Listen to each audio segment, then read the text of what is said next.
Hey guys, magandang araw sa inyo lahat. Welcome back po sa ating YouTube channel. But yung gagawin po natin ngayon is simula na po tayo ng pag-layout dito ng mga utility box para sa ating mga switches at sa ating mga ilaw. Ngayon, nasamahan nyo. Ngayon, tara.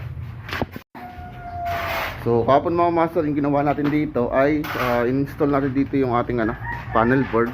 Then, sinabay ko na rito yung ating service entrance. Ayan. Tsaka yung service drop wire papunta sa kabilang bahay. So kumuha muna tayo rito ng supply sa kabilang bahay, so temporary.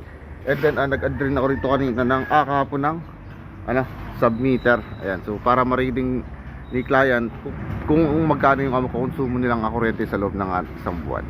Okay, so today bali magagayat na tayo rito ng mga walling. So ito guys yung ating gagayatin yung mga loob. Habang natin dito yung mga outlet natin.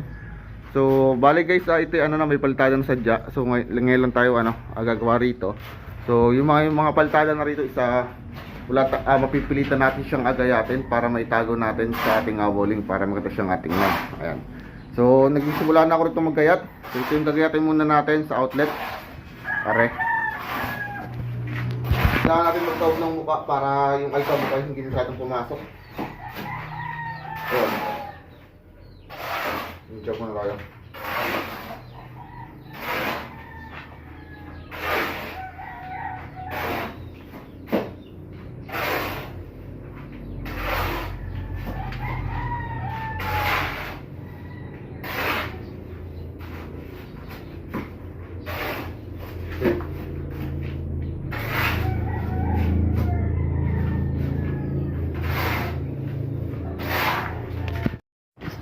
So ito na muna yung una kong gagayatin mga master.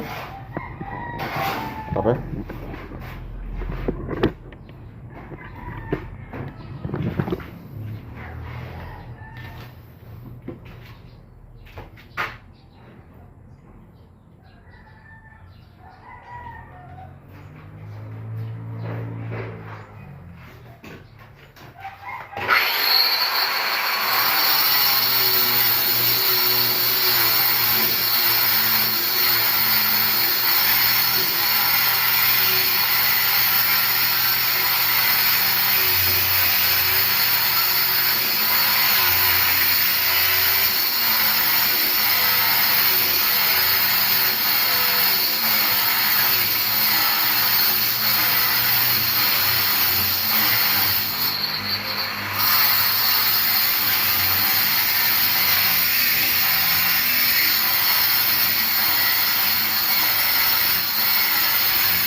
So, pulkan tayo ngayon.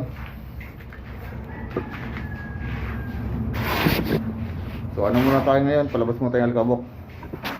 Bali, sinsilan na tayo.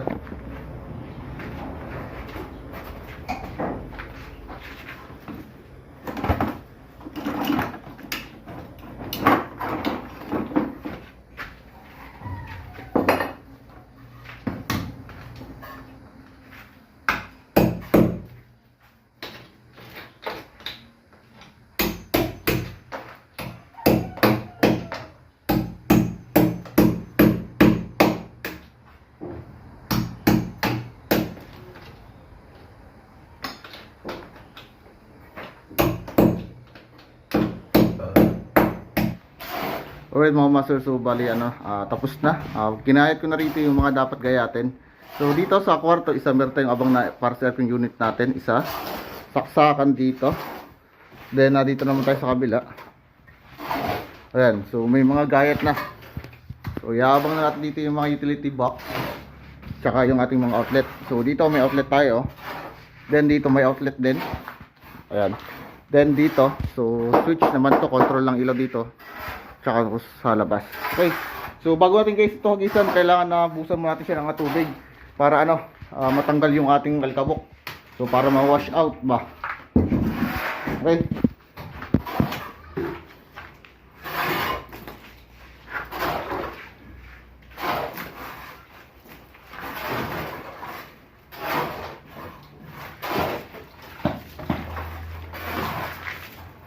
Okay, dito tayo.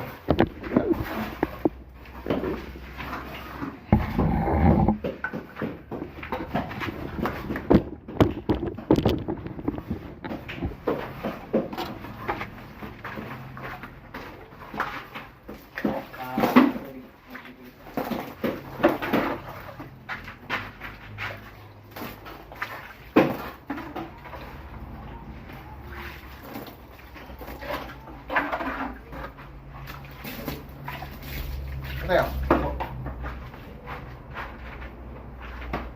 Okay, so inawash out ko muna yung mga alikabok para ipaghagis natin mamaya ng halo, isa dikit-dikit po. Ayan. So, ginang tayo sa isang kwarto.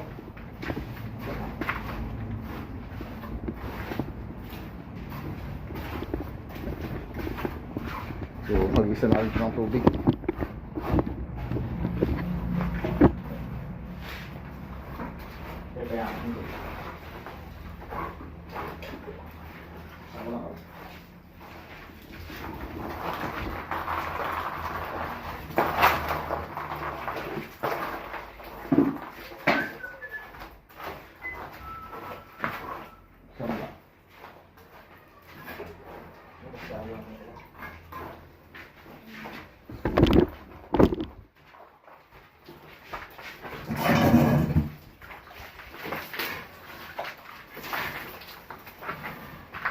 Ayan, so saka natin siya hagisan mga master. Kaya. Okay. So shoutout mo tayo kay brother. Pare. Ayan. So siya yung nagpapaldada rito. Tsaka si tatay. Ayan. So yung labor. Ito yung mga box na kakabit natin. So lagyan siya ng masking tape. Yung ating lagay ng tornilyo. So para di tayo mahirapan. Tanggalin na lang natin para hindi siya pasukin ng halo. Para mabilis yung pag-screw natin.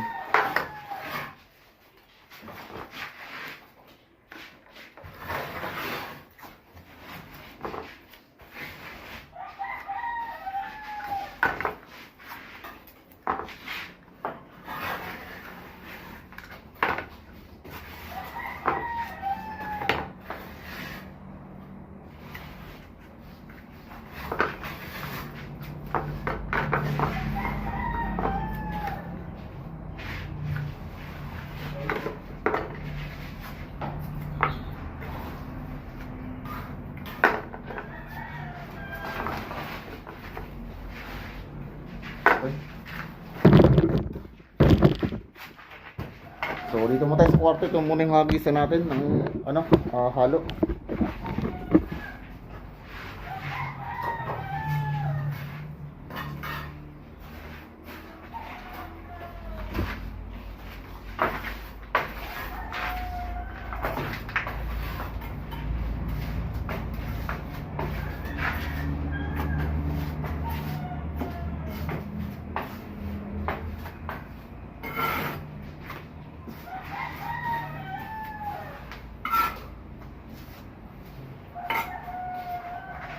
Ilagay siya ng utility box.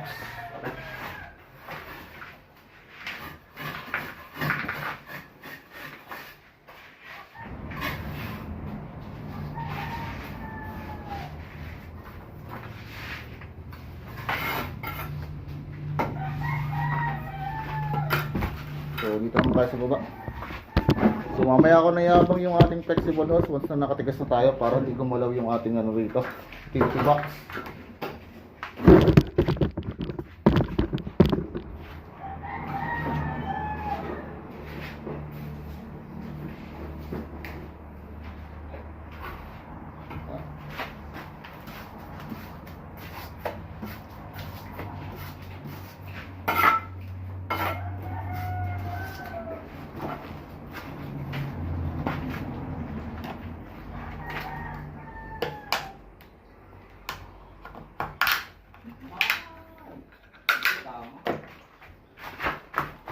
Ayan.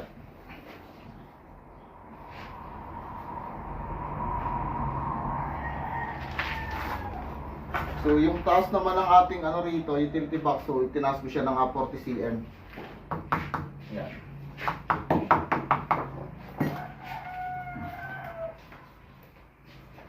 Alam ito, halo natin.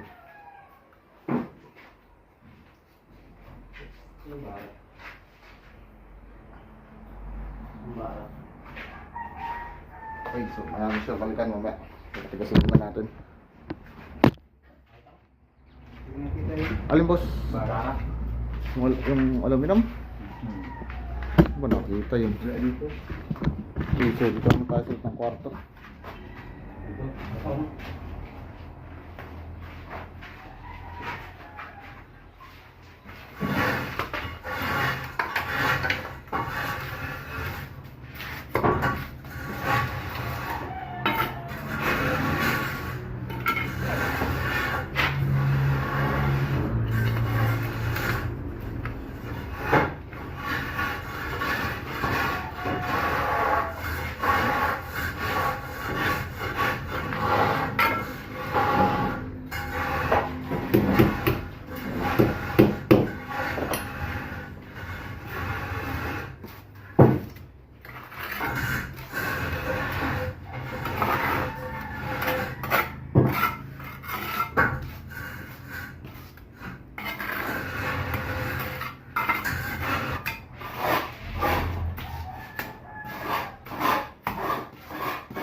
Bayaan muna natin si Jan. Kasi walang pa.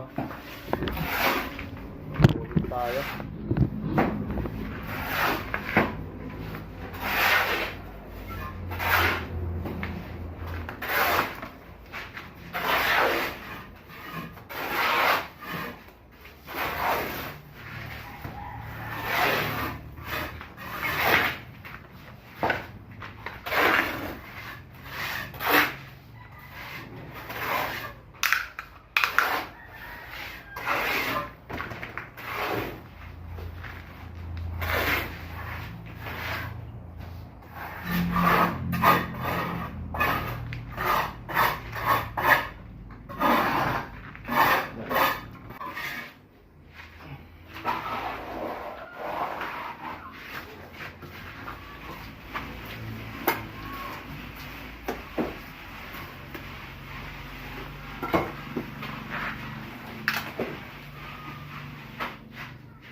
So dito naman tayo.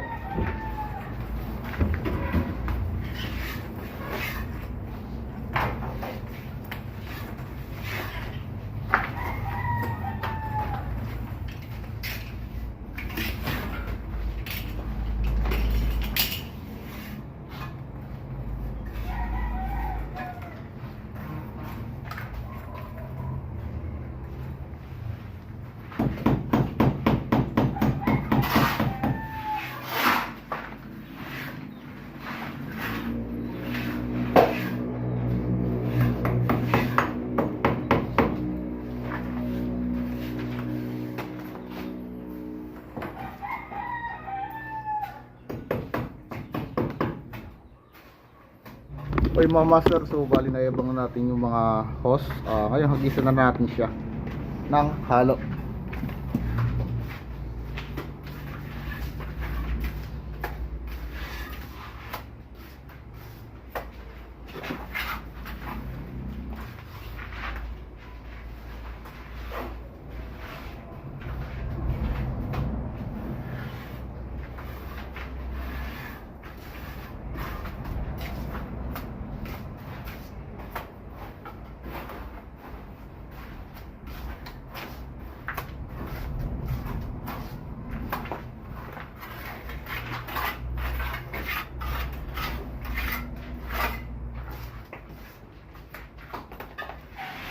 Okay mga master, bali nahagis na natin dito yung ating mga box, and then na-fix na natin.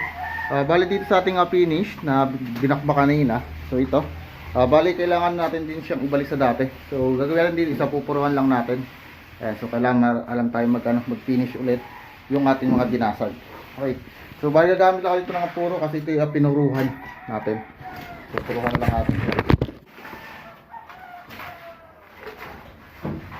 Kailangan ng bago.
So, puruan na natin. Bali, yung ating pinaltada kanina, so pinalubog ko siya ng konti. So, lulubog natin para yung ating puro dito, isa pumantay rito sa ating walling.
Yung sa DMP, may adhesive dyan.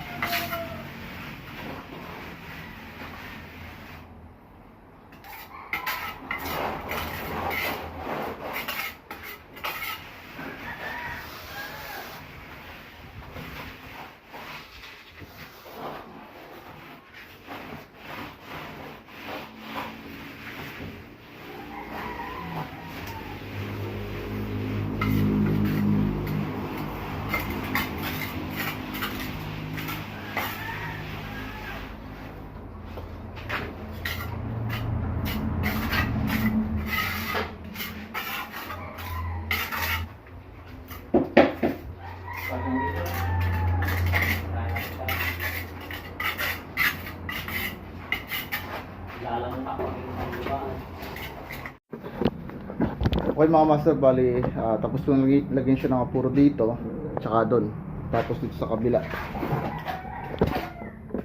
Pare. So yan. So okay mga master, bali gagawin dito isa papaanin ko na siya ng apum. So pakikinisin na natin. So pinatuyo-tuyo ko lang siya ng konti para hindi maano yung ating paglagay ng apuro patanggal. So gamit lang kayo ng apum. Pare.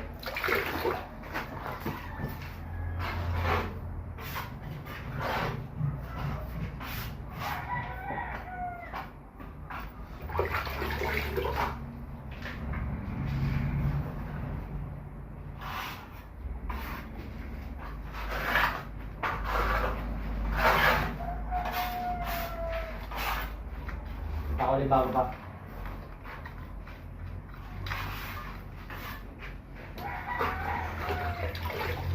Gagawin ko na to. Di.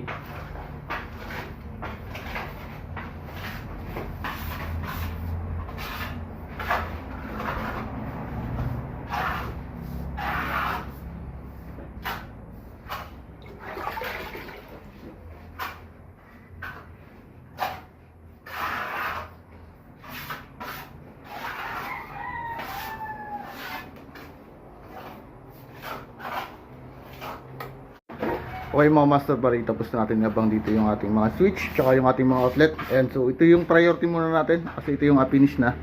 Bali kinabit ko yung circuit natin, so diretso finish na rin. Lagyan natin siya ng apuro. So yung outlet natin, okay na. Then dito, so may dalawang saksakan pala mga master kada kwarto. Then yung abang natin sa switch. So yung ginawa ko rito mga master, bali galing taas, isasabay ko na yung wiring ng ating outlet. Papunta siya rito. So meron tayong flexible dito at dito sa ilalim. So para isa na lang yung babasagin natin, so konti lang yung ating trabaho. Ayan. So ito okay na to mga master. Then dito naman ay bali sa kabilang kwarto. So dito yung switch natin. Ayan. Then isang outlet ulit dito. Then back to back na lang ginawa ko. So ito yung back to back niya. Ayan. Then dito naman, so pinapatigas ko pa. So anin ko na to. Pupumin na natin. Okay. Then sa side dito, bali may abang tayo rito para sa rep. Then isang saksakan dito. Then switch para dito sa kusina at saka sa labas. Ayan. So sa CR, so abang. So agisa na lang yan bukas, sabay na lang sa palitada. Then yung trigang switch natin, so dito, no pro ni pare. Then dito yung ating panel board. Okay? By tomorrow, so bali start na tayo ng electrical wiring. So tapos na naman yabang dito yung mga utility box para sa switch at outlet natin. Okay, so yun lang muna, hanggang dito na lang. Thank you.